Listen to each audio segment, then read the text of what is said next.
গ্রাম করে বেঁচে থাকার জীবন।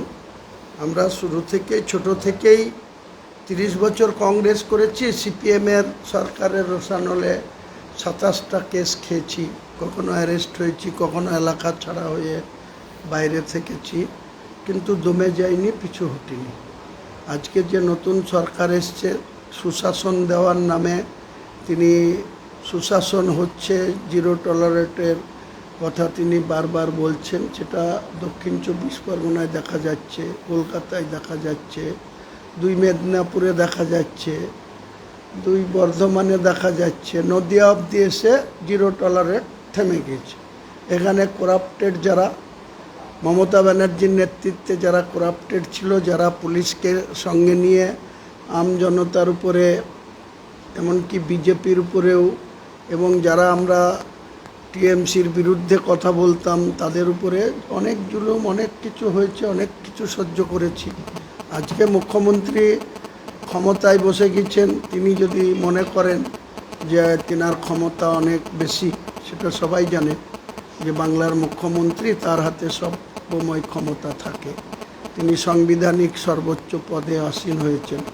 তিনি যদি মনে করেন প্রতিহিংসাপরায়ণ হয়ে কারো প্রতি তিনি এই ধরনের আচরণ করবেন, আমরা রাস্তায় নেমে আন্দোলন করব, বেঁচে থাকার তাগিদে যেটুকু করার দরকার করব।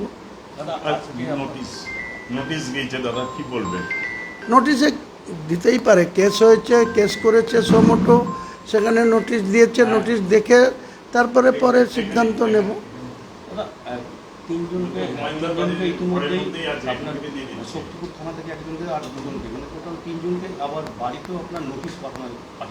হ্যাঁ, 3 জনকে অ্যারেস্ট করেছে। কাল মুখ্যমন্ত্রী তো হাউসে বলেছে যে যারা গত কয়েকদিন আগে যারা মিটিং করেছিল আমার পার্টির, গোলাম মোস্তফা কাশীপুর অঞ্চলের অঞ্চল সভাপতি, তার উদ্যোগে মিটিং হয়েছিল, সেখান থেকে আমি বক্তৃতা করেছিলাম। তাই আমার বিরুদ্ধে যেমন ব্যবস্থা হচ্ছে, তাদের বিরুদ্ধেও ব্যবস্থা নেওয়া হবে। তো মুখ্যমন্ত্রী ঘোষণা করেছেন, তো তার ঘোষণা মতো তিনি পুলিশ মন্ত্রী, পুলিশ তার কাজ করছে।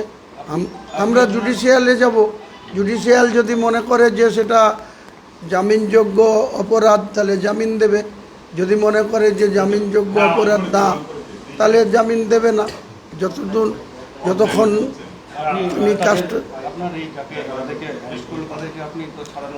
সমস্ত দিক থেকেই তাদের পাশে আছি, পাশে থাকব।